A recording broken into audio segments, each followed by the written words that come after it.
Hello மக்களே, நீங்க பார்த்துட்டு இருக்கிறது ட்ராமா டிகோட் தமிழ். நம்ம முன்னாடி பார்த்துட்டு இருந்த ஃபாக்ஸ் டீமன் லவ் ட்ராமாக்கு காப்பிரைட் இஷ்யூ வந்துருச்சு. ஸோ நான் அதை திரும்ப பட்டிட்டிங்கிறீங்களாம் பண்ணி நம்ம இன்னொரு சேனல்ல போடுறேன்.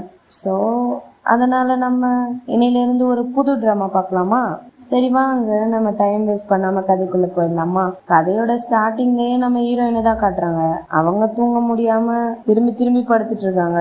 ஏன்னா நம்ம ஹீரோயினுக்கு இன்சோமியா இருக்கு. அதுக்காக அவங்க டேப்லெட்டும் கரெக்டாக தான் போட்டுட்டு இருக்காங்க. இருந்தாலும் அவங்களால தூங்க முடியல. அப்படியே காலையில நம்ம ஹீரோயின் எக்ஸசைஸ் பண்றோன்ற பேர்ல அப்படியே அந்த மேட்லயே தூங்கி போயிடுறாங்க. அப்புறம் அவங்க அம்மா தான் வந்து அவங்க காலெல்லாம் எடுத்து விட்டு எழுப்பி விடுறாங்க. அப்புறம் நம்ம ஹீரோயினும், அம்மா எனக்கு பசிக்குதுன்னு சொல்ல, எனக்கு தான் குக் பண்ண தெரியாதுடி, அங்க பாரு உங்க அப்பா தான் குக் பண்ணிட்டு இருக்காரு, வா எழுந்து வா. அவங்க அம்மாவும், நேத்தாவது நீ நல்லா தூங்குனியாடி? இல்லம்மா, எனக்கு சரியாவே தூக்கம் வரல. அப்பாவும், நீ சரியா அந்த டேப்லெட்லாம் போடுறியா? போட்டேன்ப்பா, ஆனா அது வேலை செய்யல. நம்ம எல்லாத்தையுமே ட்ரை பண்ணிட்டோம். நீ ஹோட்டல் மேனேஜராக தான் நான் ஒர்க் பண்ணுறேன். ஒர்க் ரொம்ப கஷ்டமா இருக்கா? ஏன்னா இப்படியே தூங்காம இருந்தேன்னு வை, உன் உடம்பு தாண்டி வீணா போகும். அம்மா நான் வேணா தூக்க மாத்திரை போட்டுக்குவான்னு கேட்க முடியாதுன்னு ரெண்டு பேருமே கத்துறாங்க. இப்பதான் எனக்கு ஞாபகம் வருது, குரூப்ல ஒரு மெசேஜ் வந்துச்சுடி, நம்ம அப்பார்ட்மெண்ட்டுக்கு பக்கத்துல ஒரு ட்ரெடிஷ்னல் மெடிசன் கிளினிக் இருக்கான். ஸோ நீ அங்க போனா உனக்கு யூஸ்ஃபுல்லா இருக்கும். முதல்ல நம்ம ஹீரோயினும் அதெல்லாம் வேணான்னு தான் சொல்றாங்க. அப்புறம் அம்மாவும் அப்பாவும் சேர்ந்து கன்வின்ஸ் பண்ணதால அந்த கிளினிக்கு போறாங்க. பார்த்தா அந்த கிளினிக்கே நல்லா கூட்டமா தான் இருக்கு. அப்ப டாக்டர்ஸ் யார் யாரு எதை எதை பார்ப்பாங்கன்னு ஒரு போர்டே இருக்கு. ஆனா அதுல பாத்தீங்கன்னா ஒரே ஒரு போர்டுல மட்டும் அந்த டாக்டரோட போட்டோ இல்லாம இருக்கு. அப்புறம் அங்க வேலை செய்யறவங்க கிட்ட கேட்டு அங்க நம்ம இன்னும் அந்த ரூமுக்குள்ள போகலான்னு பார்க்க அந்த பக்கத்துல இருந்து யாரோ வேகமா டோரை திறந்துட்டு ஒருத்தன் வரான். யாருன்னு பார்த்தா அவன் தான் நம்ம கதையோட ஹீரோ. ஜஸ்ட் மிஸ்ல நம்ம ஹீரோயின் அடி வாங்காம தப்பிச்சிட்டா. சாரிங்க, உங்களுக்கு அடிபட்டுடுச்சா? அவனும் அங்க இருந்து போயிடுறான். உடனே நம்ம ஹீரோயினும் அவ ஃப்ரெண்டுக்கு மெசேஜ் பண்றான், அடியே இங்க ஒரு டாக்டரை பார்த்தேன்டி, அவன் கண்ணு ரொம்ப அழகா இருந்துச்சு, உனக்கு அவன் கண்டிப்பா செட் ஆவாண்டின்னு சொல்றான். அதுக்கு அவளும், அவன் பார்க்க ஹேண்ட்ஸமா இருந்தானா? இல்லடி, அவன் மாஸ்க் போட்டிருந்தானா? அவன் முகத்தை நான் பார்க்கல. சரி, அப்ப நீ என்ன பண்றனா, அவனை எப்படியாவது மாஸ்க் கழட்டி வச்சு அவன் முகத்தை பார்த்துட்டு வந்தே சொல்லு, சரியா? சரிடின்னு இவ்வளவு சொல்றான். அப்ப இவனும் வந்து, நீங்க என்ன பார்க்கவா வந்திருக்கீங்கன்னு கேட்க, அப்ப நம்ம ஹீரோயினும் அவன் நேம் டேக பார்த்துட்டு அப்பதான் அவளுக்கே தெரிய வருது, நம்ம பார்க்க வந்த டாக்டர் இவன் தானு. அப்புறம் ரெண்டு பேருமே ட்ரீட்மெண்ட்காக உள்ள போறாங்க. அவனும் அந்த பிரச்சனைக்கு ரிலேட்டடா நிறைய கேள்வி கேட்கறான். உங்களுக்கு எவ்வளவு நாளா இந்த பிரச்சனை இருக்கு? இந்த டேப்லெட்லாம் எவ்வளவு நாளா போட்டுட்டு இருக்கீங்கன்னு கேட்க, இவளும் அந்த கேள்விக்கெல்லாம் பதில் சொல்லிக்கிட்டே நம்ம ஹீரோ கண்ணு நல்லா இருக்கு, வாய்ஸ் நல்லா இருக்குன்னு மார்க் போட்டுட்டு இருக்காங்க அவங்க ஃப்ரெண்டுக்காக. அப்புறம் நம்ம ஹீரோயினும், இவன் முகத்துல இருக்க மாஸ்க் எப்படியாவது கேட்ட வைக்கணுமே அப்படின்னு நினைச்சிட்டு, எனக்கு நீங்க பேசுறது சரியா கேட்கல, நீங்க மாஸ்க் கழட்டு பேசுறீங்களான்னு சொல்ல, ஆனா இவன் மாஸ்க் கழட்டாம சத்தமா மட்டும் நம்ம ஹீரோயினுக்கு எல்லாத்தையும் எக்ஸ்பிளைன் பண்றான். அப்புறம் செக் பண்ணி முடிச்சுட்டு, இந்த மாதிரி கோல்டான ஐட்டம்லாம் சாப்பிடாதீங்க, உங்களுக்கு லிவர் டேமேஜா இருக்கு, பட் ஆனா அதை நம்ம சரி பண்ணிக்கலாம் சொல்லிட்டு அடுத்த வாரமும் நீங்க வந்து செக்கப்புக்கு வரணும்னு சொல்லிட்டு அதுக்கான பிரிஸ்கிரிப்ஷன்லாம் எழுதி கொடுக்குறான். நம்ம ஹீரோயினும் சரின்னு சொல்லிட்டு போறாங்க. அப்புறம் பார்த்தா நம்ம ஹீரோயின் தவளை மாதிரி ஒண்ணு செஞ்சு வச்சுட்டு போயிருக்காங்க. நம்ம ஹீரோவும் அதை பார்த்துட்டு சிரிச்சிட்டு இருக்கான். அப்புறம் நம்ம ஹீரோயினும் மெடிசன் வாங்குறதுக்காக ரிசப்ஷன்ல இருக்காங்க. அப்ப அவங்க ஃப்ரெண்டு கிட்ட இருந்து மெசேஜ் வருது, என்னடி அந்த டாக்டரோட ஃபேஸை பார்த்தியான்னு கேட்க, இல்லடி என்னால அவன் முகத்தை பார்க்க முடியலன்னு சொல்லிட்டு இருக்கும்போது நம்ம ஹீரோ மாஸ்க் இல்லாம வந்து நிக்கிறான். என்னன்னா, இந்த மாதிரி மெடிக்கல் ஷாப் வந்து 5 மணிக்கெல்லாம் க்ளோஸ் ஆயிடும், அப்புறம் உங்களுக்கான மெடிசன் 2 மணிக்கு தான் கிடைக்கும்னு சொல்றான். அப்ப அந்த ரிசப்ஷனிஸ்டும் அதே தான் சொல்றாங்க. நம்ம ஹீரோயினும் ஓகேன்னு சொல்லிட்டு அங்க இருந்து போயிடுறாங்க. அப்படியே வர வழியில ஒரு விஷயத்த நினைச்சு பாக்குறாங்க. என்னன்னா, நம்ம ஹீரோயினுக்கு ஒரு பாய் ஃப்ரெண்ட் இருப்பான். அவங்க ரெண்டு பேருக்குமே முதல்ல ரிலேஷன்ஷிப் நல்லா தான் இருந்துச்சு போல. இப்பதான் அவங்களுக்கு கொஞ்ச நாளா அவன் பாய் ஃப்ரெண்ட் பிஸி ஆயிட்டதுனால சரியா பேசிக்கிறது இல்லை போல. இப்ப என்ன நினைச்சு பாக்குறாங்கன்னா, இப்பதான் நம்ம ஹீரோயினோட பாய் ஃப்ரெண்ட் வந்து ஒர்க் விஷயமா போயிட்டு வெளிநாட்டுல இருந்து வந்திருப்பான் போல. இப்ப என்ன சொல்லிட்டு இருக்கானா, நீ அப்ராடுக்கு போய் படிக்க போறேன்ற விஷயத்த என்கிட்ட ஏன் சொல்லல? நீ ரொம்ப மாறிட்ட. இங்க பாரு, நான் உனக்கு மெசேஜுக்கு ரிப்ளை பண்றதுக்கு கூட முடியாம நான் உழைச்சிட்டு இருக்கேன். ஆனா நீ என்ன ஒரு ஆளா கூட மதிக்கிற மாட்டல அப்படின்னு இவன் கத்துறான். நம்ம ஹீரோயின் அப்பவும் பொறுமையா, நம்ம ரொம்ப நாள் கழிச்சு மீட் பண்ணிருக்கோம், இத பத்தி அப்புறமா பேசிக்கலாமேன்னு சொல்றாங்க. ஆனா இப்ப நமக்கு அந்த பாய் ஃப்ரெண்ட் யாருன்னு காட்டல, சும்மா அவனை பேக்ல இருந்து மட்டும்தான் காட்டுறாங்க. இப்ப அதை நினைச்சு கூட ஃபீல் பண்ணிட்டு அவன் பாய் ஃப்ரெண்டுக்கு தான் மெசேஜ் பண்றாங்க, நீ இப்போ என்ன பண்ணிட்டு இருக்க? ஆனா அங்க இருந்து எந்த மெசேஜும் வரல. கட் பண்ணா நம்ம ஹீரோ இருக்க கிளினிக்க காட்டுறாங்க. முதல்ல அவரும் அந்த ரிசப்ஷனுக்கு வந்து பார்த்துட்டு போறாரு, மெடிசன்லாம் வந்திருக்கான்னு. அப்புறம் பார்த்தா ஆல்மோஸ்ட் கிளினிக்கு மூட போற டைம் வந்துருச்சு. அப்போ வந்து அவங்க வந்து நின்று பார்த்துட்டு இருக்கான். அங்க வேலை செய்யறவங்களும், என்ன சார் இந்த பக்கம்னு கேட்க, இல்ல இந்த பக்கமா வந்தேன் அதான் அப்படின்னு சமாளிச்சுட்டு போயிடுறாரு. அப்புறம் கிட்டத்தட்ட எல்லா மெடிசனுமே காலி ஆயிடுச்சு. ஏன் நம்ம ஹீரோ இங்க வந்து வந்து பார்த்துட்டு போறானா, மருந்து 2 மணிக்கு வந்து வாங்கிக்கோங்கன்னு சொல்லியிருப்பாங்க. அதை வாங்க நம்ம ஹீரோயின் வந்திருப்பாளோன்னு அவளை பார்க்கதான் இங்க வந்துட்டு பார்த்துட்டு இருக்கான். பார்த்தா அந்த மெடிசனை யாரு வாங்கியிருக்காங்கன்னா நம்ம ஹீரோயினோட அப்பா தான் வாங்கிட்டு வந்து கொடுக்குறாரு. நம்ம ஹீரோயினும் அதை குடிச்சிட்டு ரொம்ப கசப்பா இருக்கு போல, வேற வழியே இல்லாம தான் குடிக்கிறாங்க. இந்த பக்கம் பார்த்தா ஹீரோவும் சாப்பிடுறதுக்கு உட்காந்துட்டு இருக்காரு. பார்த்தா அவருக்கு ஹாஸ்பிட்டல்ல இருந்து கால் வரவும், ரொம்ப எமர்ஜென்சி சார். உடனே நம்ம ஹீரோவும் ஹாஸ்பிட்டலுக்கு போறாரு. பார்த்தா இங்க ஒரு கேன்சர் பேஷண்ட் மூச்சு விட கஷ்டப்பட்டுட்டு இருக்காரு. ரொம்ப சீரியஸான நிலைமையில இருக்காரு. அவங்க ஒய்ஃபும், எப்படியாவது என் புருஷனை காப்பாத்துங்க அப்படின்னு கத்திட்டு இருக்காங்க. ஆனா அந்த டாக்டர் ஏதோ ஜூனியர் போல, இப்பதான் கத்துட்டு இருக்கான் போல. இவனும் ஏதோ சொல்லி சமாளிச்சுட்டு இருக்கான். அந்த இடத்துக்கு கரெக்டா நம்ம ஹீரோ வந்துடுறாரு. அவரும் ஏதோ கப் மெத்தட்லாம் ஏதோ யூஸ் பண்ணி அந்த பேஷண்ட காப்பாத்திடுறாரு. அவரும் ரொம்ப நன்றிப்பா, இப்பதான் என்னால நல்லா மூச்சு விட முடியுது. அப்புறம் அவங்க ஒய்ஃபும் ரொம்ப நன்றிப்பான்னு சொல்றாங்க. அப்ப அவரும் வேலையை முடிச்சுட்டு அவர் ரூமுக்கு வந்துட்டு நம்ம ஹீரோயின் பண்ணி வச்ச அந்த பேப்பர் தவளைய பார்த்துதான் சிரிச்சிட்டு இருக்காரு. அப்படியே கட் பண்ணி நம்ம ஹீரோயினை தான் காட்டுறாங்க. அவனும் தூங்கலான்னு சொல்லி ட்ரை பண்ணும்போது அவன் பாய் ஃப்ரெண்டு சொன்னதுதான் ஞாபகம் வருது.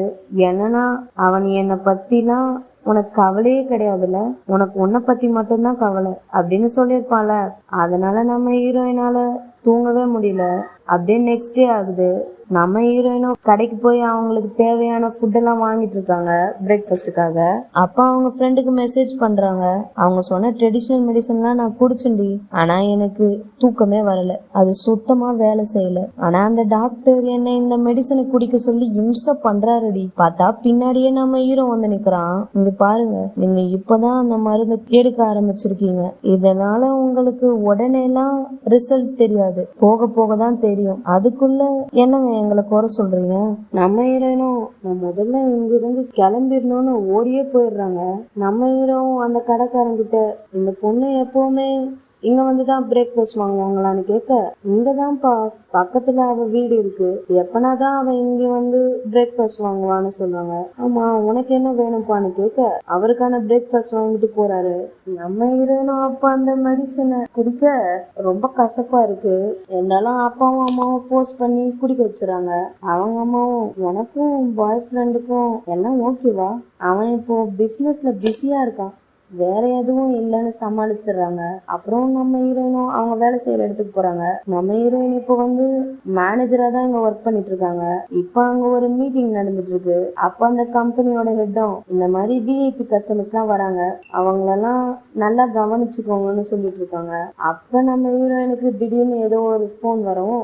அதை எடுத்து பேசிட்டு அவங்க போன் சார்ஜ் போட சொல்லி பக்கத்துல இருக்கவங்க கிட்ட கொடுத்துட்டு போயிடுறாங்க. அவங்க வேலையை முடிச்சுட்டு வந்து அவங்க போன் ஆன் பண்றாங்க. அப்ப அவங்க பாய் ஃப்ரெண்ட் கிட்ட இருந்து கால் வந்திருக்கு போல. இல்ல, இந்த மாதிரி சார்ஜ் இல்லாம சுவிட்ச் ஆஃப் ஆயிடுச்சு, அதனாலதான் என்னால உன் போனை எடுக்க முடியலன்னு அவனுக்கு காரணத்தை மெசேஜ் பண்றாங்க. அப்புறம் போன் அப்படியே தள்ளி பார்த்தா நம்ம ஹீரோயின் தான் அவனுக்கு வரிசையா நிறைய மெசேஜ் பண்ணிருக்காங்க. ஆனா அவங்ககிட்ட இருந்து சரி இப்ப என்ன அந்த மாதிரிதான் மெசேஜ் இருக்கு. அப்ப நம்ம ஹீரோயினும் அவங்க ஃப்ரெண்ட்ஸோட கேன்டீன்ல வந்து உட்காந்துட்டு இருக்காங்க. இந்த பொண்ணுக்கு தான் நம்ம ஹீரோயின் நம்ம ஹீரோவை கோத்து விடலான்னு பாத்துருப்பாங்க. பக்கத்துல யாரு அந்த ஃப்ரெண்டு பையனு பார்த்தா நம்ம தம்பிக்காரன். நான் இதை கொஞ்சம் கூட எக்ஸ்பெக்டே பண்ணல. இவன் எப்படி இந்த டிராமாக்குள்ள வந்தான்ற மாதிரி தான் இருக்கு. இவன் யாருன்னு தெரிஞ்சா மறக்காம அந்த டிராமாவோட நேம கமெண்ட் சொல்லிட்டு போங்க மக்களே. இவங்க 2 பேருமே நம்ம ஹீரோயினோட பெஸ்ட் ஃப்ரெண்ட்ஸ். அப்புறம் நம்ம ஹீரோயினும் அந்த மெடிசனை குடிக்க அவங்களால அது சுத்தமா குடிக்க முடியல.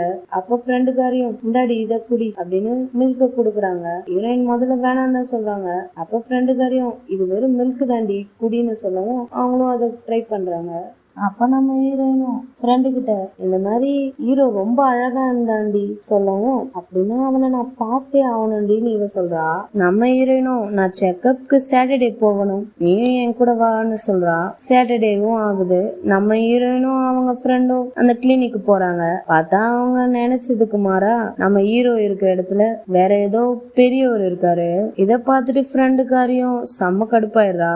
அப்ப நம்ம ஹீரோயினும் முன்னாடி அழகா ஒரு டாக்டர் இருந்தாரு, அவரு எங்கன்னு கேட்க, ஏம்மா என்ன பார்த்தா உனக்கு டாக்டரா தெரியலையா? இல்ல சார் அப்படிலாம் இல்ல. அப்ப இவரும் அவருக்கு கொஞ்சம் வேலை இருந்ததுனால போயிருக்காரு, அவருக்கு பதிலாக தான் நான் வந்திருக்கேன்னு சொல்றாரு. அப்புறம் நம்ம ஹீரோயினும் அவங்க ஃப்ரெண்டும் வெளியே வராங்க. நம்ம ஃப்ரெண்டுக்காரையும் நம்ம ஹீரோயினை பார்த்து கடுப்புல கத்திட்டு எனக்கு இந்த மெடிசன் ஸ்மெல்லே பிடிக்கல, நான் வெளியே வெயிட் பண்றேன்னு போயிடுறா. நீ போய் மருந்தை வாங்கிட்டு வான்னு சொல்லிட்டு அப்புறம் நம்ம ஹீரோயினும் அவங்க ஃப்ரெண்டும் மால்ல உட்காந்து பேசிட்டு இருக்காங்க. நீ உண்மையிலேயே உன் பாய் ஃப்ரெண்ட் கூட ஹாப்பியா இருக்கேடின்னு கேட்க, எனக்கே தெரியலடி, ஆனா எனக்கு இது பழகிடுச்சு, நான் அவன் கூட 7 வருஷமா ஒன்னா இருந்திருக்கேன், எங்க 2 பேருக்கும் ஒருத்தர் நல்லா தெரியும். ஆனா எனக்கு என்ன புரியலன்னா இந்த கடந்த 6 மாசமா தான் நாங்க சரியா பேசிக்கிறது இல்ல அப்படின்னு பேசிட்டு அப்ப அவங்க ஒரு ஃப்ளவர் ஷாப் இருக்குல்ல, அங்க ஃப்ளவர்ஸ் வாங்கிட்டு வீட்டுக்கு போறாங்க. பார்த்தா எதிரில அப்படியே நம்ம ஹீரோ ஸ்கேட்டிங் பண்ணிட்டு வராரு. நம்ம ஹீரோயினும் நீங்க இங்க பக்கத்துலதான் இருக்கீங்களான்னு கேட்க, இல்லைங்க இப்பதான் நான் கொஞ்ச நாளுக்கு முன்னாடி இங்க ஷிஃப்ட் ஆகி வந்தேன், பக்கத்துலயே கிளினிக் இருக்கிறதுனால. அப்புறம் நீங்க இன்னைக்கு ஹாஸ்பிட்டல் போனீங்களான்னு கேட்க, போனாங்க, அடுத்த வாரமும் வர சொல்லியிருக்காங்க. அப்ப நம்ம ஹீரோயின் கிட்ட நம்பர் கேட்கலான்னு வராரு. பட் நம்ம ஹீரோயின் அதுக்குள்ள நம்ம அடுத்த வாரம் மீட் பண்ணலான்னு அங்க இருந்து போயிடுறாங்க. நம்ம ஹீரோக்கு தான் கொஞ்சம் ஏமாற்றமா போச்சு. அப்புறம் நம்ம ஹீரோ அவரோட தாத்தா வீட்டுக்கு போறாரு. அந்த தாத்தா யாருன்னு பார்த்தா ஹீரோயின் கூட இப்போ ஹீரோவுக்கு பதிலா இன்னொரு டாக்டர் பார்த்திருப்பாங்கல்ல, அவருதான் இவரு. அவரு உண்மையிலே நம்ம ஹீரோவோட சொந்த தாத்தா போல. அப்ப நிறைய பேர் அங்க மெடிக்கல் இன்டென்ஸாவும் வந்திருக்காங்க. முன்னாடி ஒரு டாக்டர் லீ வந்திருப்பான்ல, அந்த ஜூனியர் டாக்டரும் ப்ளீஸ் அங்க நடந்த விஷயத்த தாத்தா கிட்ட சொல்லிடாதீங்க, உங்க ஹெல்ப்பால தான் நான் அந்த சீரியஸான பேஷண்ட காப்பாத்தினேன்னு சொல்லிட்டு அவருக்கு தெரிஞ்சா என் பேரண்ட்ஸ் கிட்ட சொல்லிடுவாங்க, அவங்க அப்புறம் என் பாக்கெட் மணியை கட் பண்ணிடுவாங்கன்னு சொல்ல, சரிடா சொல்ல மாட்டேன்னு சொல்றான். அந்த தாத்தாவும் அவங்கள பார்த்து இந்த இன்டர்ன்ஷிப்ல நீங்க என்னடா கத்துக்கிட்டீங்கன்னு கேட்க, ஒரு பேஷண்ட் சீரியஸா இருக்கும்போது அவரை எப்படி தனியா ஹேண்டில் பண்ணுன்றத நான் கத்துக்கிட்டேன்னு சொல்றான் இந்த லீ டாக்டர். அப்ப தாத்தாவும் இதை கேட்டுட்டு, தனியாவா, நீ இந்த மாதிரிதான் இன்டர்னுக்கு வர்றவங்களெல்லாம் தனியா கஷ்டப்பட விடுறியாடான்னு நம்ம ஹீரோவை பார்த்து திட்டிட்டு கிடக்குறாரு. நம்ம ஹீரோ உனக்கு ஹெல்ப் பண்ண பாவத்துக்கு இதுவும் வேணும், எனக்கு இதுக்கு மேலேயும் வேணும்னான்ற மாதிரியே பாக்குறான். அப்புறம் நம்ம ஹீரோவும் அவங்க அம்மா இறந்து போயிட்டாங்க போல, அவங்க அம்மா போட்டோக்கு முன்னாடி மரியாதை செலுத்திட்டு தாத்தாவும் பேரனும் பேசிட்டு இருக்காங்க. டேய் உனக்கு பதிலா நான் அந்த ஹாஸ்பிட்டலுக்கு போனல, அங்க 2 அழகான பொண்ணுங்க வந்தாங்கடா, என்ன அவங்க பார்த்ததும் டிசப்பாயிண்ட் ஆயிட்டாங்க அப்படின்னு சொல்ல, அப்பதான் நம்ம ஹீரோக்கு தெரிய வருது நம்ம ஹீரோயின் பார்த்துட்டு போன டாக்டர் அவரோட தாத்தா தானு. அப்ப தாத்தாவும் அதுல ஒரு பொண்ணு பேரு கூட ஷென்னு என்னவோ, அப்ப ஹீரோ ஷென்யா சொல்றாரு. இதுதான் நம்ம ஹீரோயினோட முழு பேரு. அந்த பொண்ணு பார்க்க அழகா இருந்தாடா. அப்புறம் நம்ம ஹீரோ இப்ப அவ ஹெல்த் கண்டிஷன் எப்படி இருக்குன்னு கேட்க, அவளோட லிவரும் கிட்னியும் கொஞ்சம் வீக்கா இருக்கு, ஆனா அவ தூக்கம் கொஞ்சம் இம்ப்ரூவ் ஆயிருக்குடான்னு சொல்றாங்க. நான் அவளை அடுத்த வாரமும் வர சொல்லியிருக்கேன். ஆனா நம்ம தாத்தாக்கு என்னன்னு தெரியல, நம்ம ஹீரோயினை பார்த்ததுமே ரொம்ப பிடிச்சு போச்சு போல. டேய் உனக்கு கழுத வயசு ஆகுதுடா, இன்னும் எவ்வளவு நாள் இப்படியே சிங்கிளா சுத்த போற, இந்த பொண்ணு பார்க்க ரொம்ப அழகா இருக்கடா, எவ்வளவு வேணா பார்த்து கல்யாணம் பண்ணிக்கோன்னு சொல்ல, ஏன் தாத்தா நீங்க வேற கொஞ்சம் சும்மா இருங்கன்னு சொல்றான். ஆனா வாய் மட்டும் தான் இப்படி சொல்லுது, அவரோட மனசுக்குள்ள ஹீரோயினை முதல்ல பார்த்ததுதான் நினைச்சிட்டு இருக்காரு. ஏன்னா நம்ம ஹீரோயினை முதல்ல பார்த்ததுதான் நினைச்சு பார்த்துட்டு இருக்காரு. ஏன்னா நம்ம ஹீரோயினை பார்த்ததுமே அவகிட்ட வந்துட்டாரு. அதாவது என்னன்னா லவ் அட் ஃபர்ஸ்ட் சைட். இதோட தான் இந்த எபிசோட் முடியுது. இந்த வீடியோ உங்களுக்கு பிடிச்சிருந்தா மறக்காம லைக் பண்ணுங்க, ஷேர் பண்ணுங்க, கமெண்ட் பண்ணுங்க, மறக்காம நம்ம சேனலை சப்ஸ்கிரைப் பண்ணிக்கோங்க மக்களே. நான் உங்களை அடுத்த வீடியோல சந்திக்கிறேன். அது வரைக்கும் பை பாய்.